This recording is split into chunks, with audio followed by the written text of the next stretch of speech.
অবসরপ্রাপ্ত সশস্ত্র বাহিনীর এখন রাজপথে নেমে আসছে বাংলাদেশকে বাঁচাতে।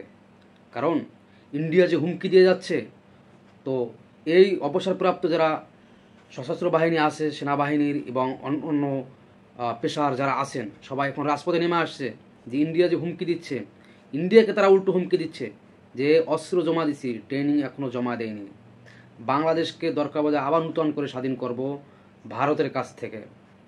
ঠিক আছে। আর 5ই আগস্টের যে শেষ কথা ছিল সেনাবাহিনীর সাথে এবং আমাদের সেই প্রধানমন্ত্রীর সাথে, সেটাও এখন উন্মোচন হয়ে গেছে, ফাঁস হয়ে গেছে। সেনাপ্রধানকে বারবার বলেছিল যে আমি বঙ্গবন্ধুর কন্যা, আমি পালিয়ে যেতে পারি না, আমার একটা আত্মসম্মান আছে, তুমি গুলি চালাও। কারণ আত্মসম্মান বাঁচাতে গিয়ে বাংলার নিরহ মানুষকে পাখির মতো গুলি করে রাজপথে লাশগুলো ফেলে দিয়েছে এবং পুড়িয়ে দিয়েছে। তখন সেনাপ্রধান বলছে আমার কাছে আর সম্ভব না, অনেক হয়েছে। তো তারপরে সে পালিয়ে যেতে বাধ্য হয়েছে।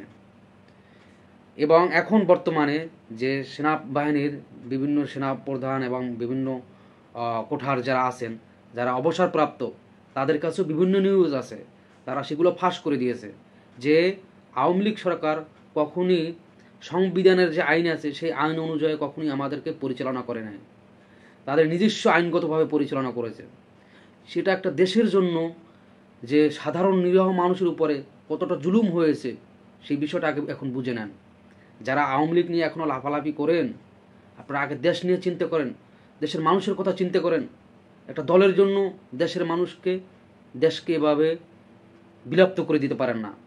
দেশের মানুষের উপরে এভাবে 17টা বছর জুলুম হয়েছে, আবার তাদের জন্য আপনারা এখন রাজপথে বিভিন্নভাবে উস্কানিমূলক কথা, বিভিন্ন জায়গা থেকে ষড়যন্ত্র, দেশ নিয়ে ষড়যন্ত্র।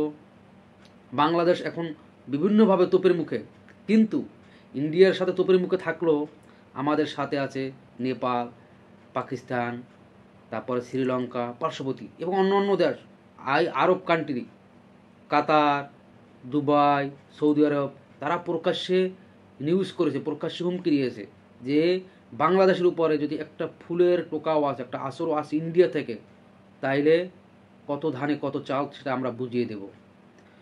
এখন এই যে বিভিন্ন সশস্ত্র বাহিনী অবসরপ্রাপ্ত তারা রাজপথে নেমে আসছে, কেন নেমে আসছে?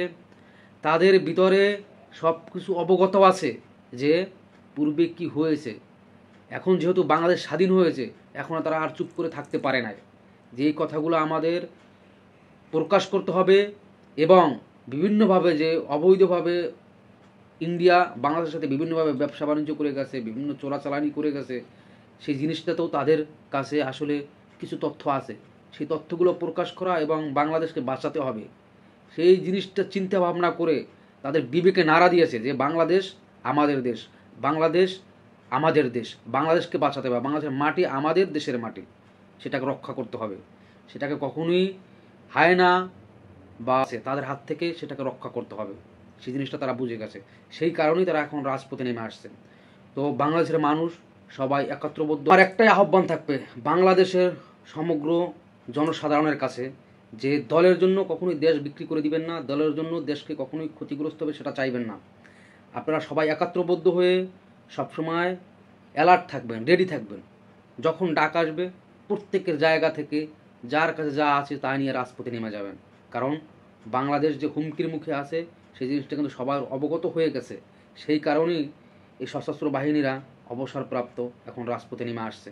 তাদের সাথে আমরা কাঁধে কাঁধ মিলে সবাই দেশকে রক্ষা করব, দেশের মাটিকে রক্ষা করব, দেশের সাধারণ মানুষের নিরাপত্তা দিব। এটা সবার জায়গা থেকে কিন্তু দায়িত্ব, সেই দায়িত্বের জায়গা থেকে কেউ কখনোই অবহেলা করবেন না। আমরা সবসময় প্রস্তুত আছি, ইনশাল্লাহ থাকবো। দেশের মাটি আমরা রক্ষা করতে, দেশকে আমরা রক্ষা করতে সবসময় অ্যালার্ট আছি ইনশাল্লাহ। সবাই একত্র বসন হয়ে সবসময় রেডি থাকবো, দেশকে বাঁচাবো ইনশাল্লাহ।